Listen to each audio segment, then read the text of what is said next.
ताकि ना हम कोई जीविका और उपार्जन कर पाएँ, कोई पैसे नहीं कमा पाएँ, कोई हमको रख नहीं पाएगा और जिससे कि हम अपनी बूढ़ी माँ का सेवा नहीं कर पाएँ। हमारा जो बेटा है उसका हम जो है कि लालन पोषण नहीं कर पाएँ, हमारी पत्नी है उसको उसको हम नहीं पैसा कमा के दे पाएँ। जी। क्यों, क्या स्थिति है, क्या हुई है आपके साथ, क्या परेशानी है?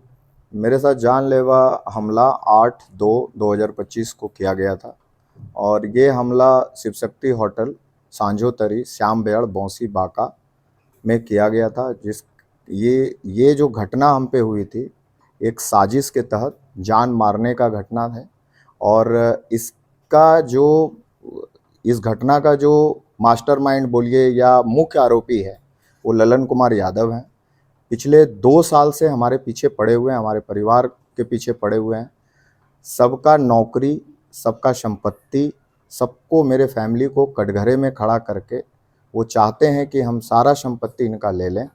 और हम एक शिक्षक हैं, हम एक फिजिकल टीचर हैं, हमारा पैर, हाथ यही सबसे बड़ा मुख्य चीज़ है और जिसको कि वो रॉड से और डंडा से मार करके पूरा मतलब बर्बाद करने का काम किया ताकि ना हम कोई जीविका और उपार्जन कर पाएँ, कोई पैसे नहीं कमा पाएँ, कोई हमको रख नहीं पाएगा और जिससे कि हम अपनी बूढ़ी माँ का सेवा नहीं कर पाएँ। हमारा जो बेटा है उसका हम जो है कि लालन पोषण नहीं कर पाएँ, हमारी पत्नी है उसको उसको हम नहीं पैसा कमा के दे पाएँ।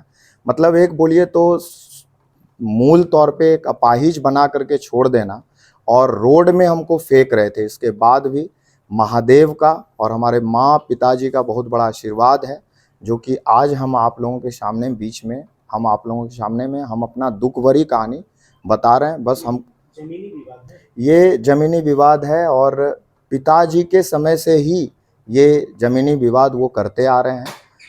उनके पास गुंडे हैं और बाहुबली हैं, राइफल पिस्टल रखना उनका काम है और अब तो बाउंसर कोई एजेंसी कोई कहीं पे कोई अलाउ नहीं करता है, लेकिन वो बाउंसर रख करके हमारे जैसे फैमिली, हम मेरे पिताजी भी टीचर, हम भी टीचर, मेरा भाई भी टीचर, हम लोग पूरे फैमिली एक सब फैमिली जिस तरह से बोला जाता है उस तरह से हैं, लेकिन हमारे फैमिली को नस्ते नाबूद करने का वो प्रयास कर रहे हैं। अब एक फिजिकल टीचर का पैर और हाथ तोड़ दिया गया, क्या कहेंगे प्रशासन से? कहीं आवेदन वगैरह दिए? मैं प्रशासन से मेरा एक ही मांग है कि मुझे एक छोटा सा जीने का हमको सुरक्षा प्रदान करें।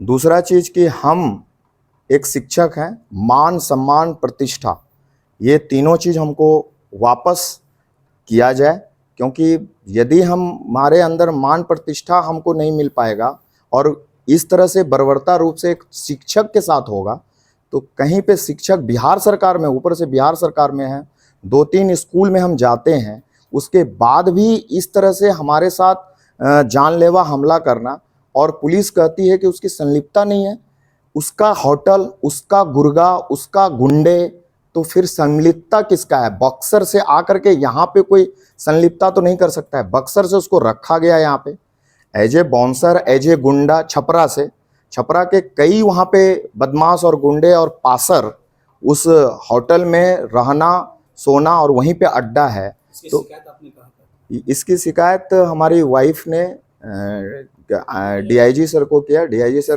का रिस्पांस बहुत अच्छा था। I thank you to DIG sir और एसपी सर और क्या कहते हैं डीएसपी मैम और जो इस केस के जो इंचार्ज हैं वो राज रतन सर हैं जो बौंसी के इंस्पेक्टर हैं। उनसे भी हमारी बात हुई और मैंने सब चीज़ बिंदुओं पे मैंने बता दिया। उनका कहना है कि सीसीटीवी वहाँ पे नहीं है और मैं महादेव का कसम खा के बोल रहा हूँ कि जब हम मेरे पे इस तरह से बर्बरता रूप से प्रहार कर रहे थे तो सामने सीसीटीवी लगा हुआ था और यदि सीसीटीवी नहीं मिलता है और ये करता है तो ये होटल संचालक का ही सारा चीज़ जवाबदेही है। उनको सब चीज़ पता है, हौ से लेके हलन तक पता है। क्या नाम हुआ आपका? मेरा नाम मोनू रंजन हुआ।